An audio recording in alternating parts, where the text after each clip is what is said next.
Tiếp xúcបងប្អូនអរគ្នាថ្ងៃនេះថ្ងៃទី12ខែ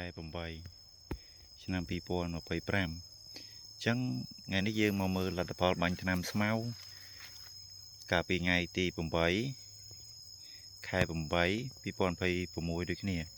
ញ្ចឹងបើគិតមកដល់ត្រឹមនេះយើងបានរយៈពេល4ថ្ងៃយើងរាប់មើលថ្ងៃ8 9 10 11 12ណាបានរយៈពេល4ថ្ងៃឃើញលទ្ធផលស្មៅដែលយើងប្រើប្រាស់ឃើញងាប់បាទងាប់ច្រើនយើងបាញ់តែ 200cc ទេទឹក25លីត្រនេះស្មៅចំការជាប់គ្នា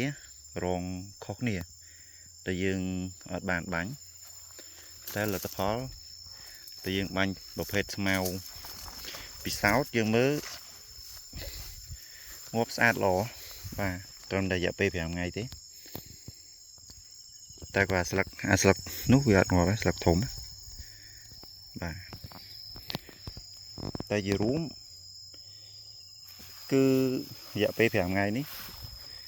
ឃើញលទ្ធផលជាក់ស្ដែងថតឲ្យមើលបាទងាប់ស្អាតល្អ